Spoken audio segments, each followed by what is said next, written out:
માટે ભગવાને પાત્રમાં નાખી પાણીમાં બધું પાણી ખેંચી લીધું, પાત્ર ખાલી કરી દીધું. ભગવાને હળવેક લઈને પાછું પાત્રને લઈ લીધું અને પાછું માખણને ચોરી લીધું. થોડી વાર થઈ, પાત્રને ઢાંકીને ભગવાનની આખી ટીમ, આખું એમનું મંડળ ત્યાંથી ભાગી ગયું.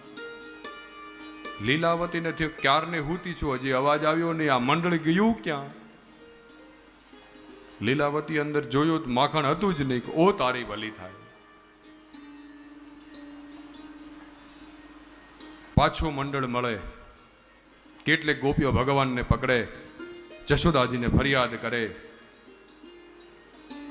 ઓ જશોદાજી, તમારો આ કનૈયો અમારા ઘરે ચોરી કરે છે અને પાછા ચોરી કરે છે, બરાબર છે, માખણ ખાય છે, પાછા એ પોતાના ગોપ મિત્રોને ખવડાવે છે.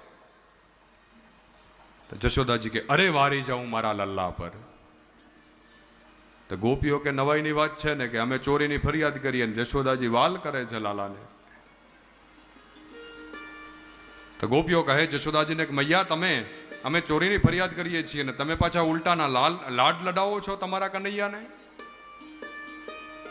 તો જશોદાજી કહે કે મારો કનૈયો કેવો દયાળુ છે, એ પોતે એકલો નથી જમતો, બીજાનું ધ્યાન રાખે છે, એના ગોપ મિત્રોને ખવડાવે છે, એકલો નથી ખાતો.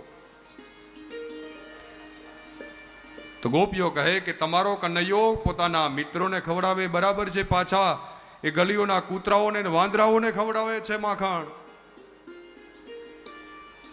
જશોદાજી કે વાહ, મારો કનૈયો કેવો દયાળુ છે, એ આરે પોતે એકલો નથી ખાતો, બીજા પ્રાણીઓનું તે ધ્યાન રાખે છે, એને ખવડાવીને પછી ખાય છે.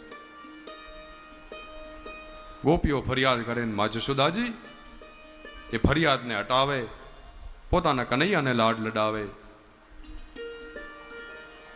બીજી રાત્રિ આવીને પોતાના મંડળે ભેગા કરીને ભગવાને વિચાર કર્યો કે આવતીકાલે આપણે પ્રભાવતી નામની ગોપીને ત્યાં ચોરી કરવા જવાનું છે.